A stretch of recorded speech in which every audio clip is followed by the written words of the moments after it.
ছবিতে আপনারা দেখতেই পাচ্ছেন জ্ঞানেশ কুমারকে। তিনি কলকাতা বিমানবন্দরে এসেছেন। আমি জানি জ্ঞানেশ কুমার অনেক ভয় পেয়ে আছেন, তার কারণ জ্ঞানেশ কুমার অনেক বড় একটা ভুল করেছেন। জ্ঞানেশ কুমার হলেন মুখ্য নির্বাচন কমিশনার। জ্ঞানেশ কুমার এখন বিজেপির দালাল হয়ে কাজ করছে।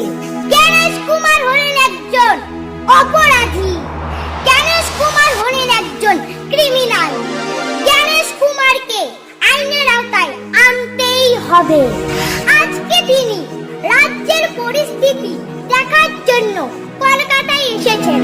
তিনি এখন বিমানবন্দর থেকে সরাসরি 5 তারা হোটেলের দিকে যাচ্ছেন।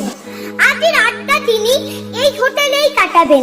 কাল সকাল থেকে তার অভিযান শুরু হবে। তার সঙ্গে অনেক বড় কেন্দ্রীয় বাহিনী আছে এবং পুলিশ বাহিনী আছে। আসলে জ্ঞানেশ কুমার হলেন বিজেপির দালাল। জ্ঞানেশ কুমার হলেন বিজেপির দালাল। এবার পশ্চিমবঙ্গের মানুষ বিজেপিকে ল্যাংট করে ছাড়বে। আসলে বন্ধুরা, পেট্রোলের দাম এবং জ্বালানি গ্যাসের দাম কোনোদিনও কমবে না, কারণ বিজেপিরা সাধারণ মানুষের কথা ভাবে না। বিজেপিরা হলো দেশের শত্রু। এরা শুধু হিন্দু মুসলমানের রাজনীতি করে।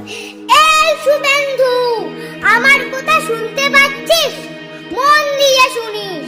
তুই যত পারিস তত শয়তানি করে যা, কিন্তু ভোট পাবি না।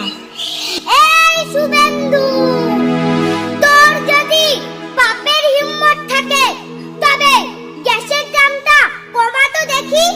তোরা মানুষের হয়ে কিচ্ছু কাজ করতে পারবি না, তোরা শুধু শয়তানি করবি। এবার 26-এর ভোটের পর তোরা লেজ গুটিয়ে পালাবি। এই ভেড়া শুভেন্দু, তোর যদি পাপের হিম্মত থাকে ভোটের আগে লক্ষ্মী ভান্ডার দে তো দেখি। মমতা যতগুলো প্রকল্প দেয় তার মধ্যে একটা প্রকল্প দে তো দেখি। আমি জানি তোরা দিতে পারবি না। এই শুভেন্দু, তোরা সব বিজেপিরা মিথ্যাবাদীর দল।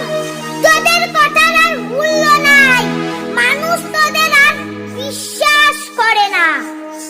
এই শুভেন্দু, একটা কথা মনে রাখিস, এবার 26-এর ভোটে তোকে পশ্চিম বাংলার মানুষ ল্যাংট করে ছাড়বে।